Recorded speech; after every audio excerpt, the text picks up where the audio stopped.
हम तो एक पुरअमन शहरी हैं और कानून और आइन का एहतराम करने वाले हैं, अदालतों का एहतराम करने वाले हैं। उसी एहतराम की वजह से जनाब आसिफ अली जरदारी जो कि बीमार हैं और उनको डॉक्टर्स ने स्पेशल इस बात की हदायत दे रखी है कि वो इस कोविड के वक्त कहीं पर भी मूव नहीं करेंगे, किसी ऐसी जगह नहीं जाएंगे जहां कोई और शख्स भी हो, मौजूद हो।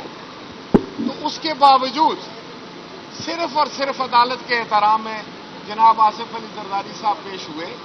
लेकिन हुकूमत जिस तरीके से पैनिक कर गई, ये बड़ी तशवीशनाक बात है। इतने नाके लगाए गए हैं पूरे शहर में, जैसे समझ लगती है कि पूरे शहर इस्लामाबाद को, कैपिटल को सील कर दिया गया है और इस शहर को आने वाले तमाम रास्तों की चेकिंग हो रही है।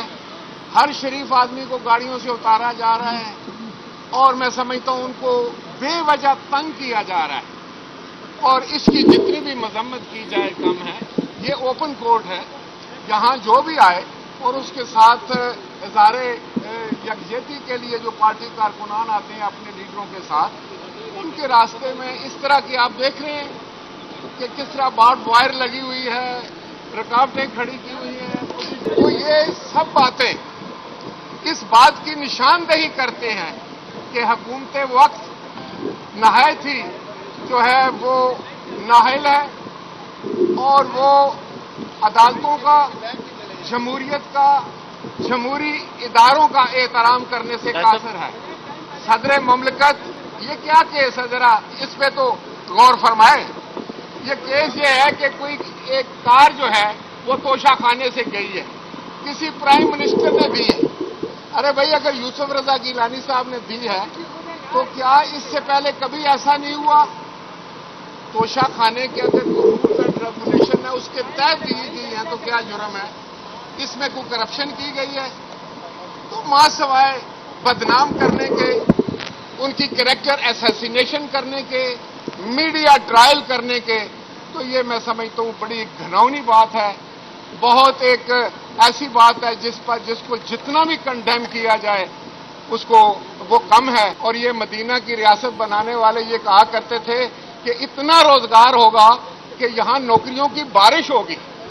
भाई, वो बारिश कहां हुई है ये तो हमें बता दें। हमारे से हम तो अवामी नुमाइंदे हैं, हमारे घरों में लोग आते हैं, गरीब लोग आते हैं, वो कहते हैं हमें नौकरी चाहिए।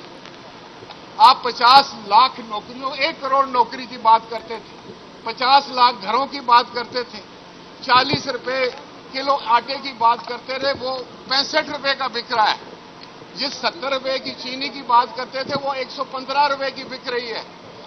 खुदा का गजब करो, खुदा का गजब आने वाला है तुम लोगों पर। तुम लोग झूठ के ऊपर अपनी हुकूमत चला रहे हो और इस तरह के ये तमाशे लगाकर कि आज एक वजीर आजम कहीं खड़ा है, कहीं सदर खड़ा है, कोई सियासतदान खड़ा है और वो करप्शन के नारे लगाकर उसके पीछे तुम छुपना चाहते हो और अवाम के साथ जो आपने किए हुए वादे हैं उनसे रूगर्दानी कर रहे हो। लेकिन याद रखो, पाकिस्तान की अवाम आपको पहचान चुकी।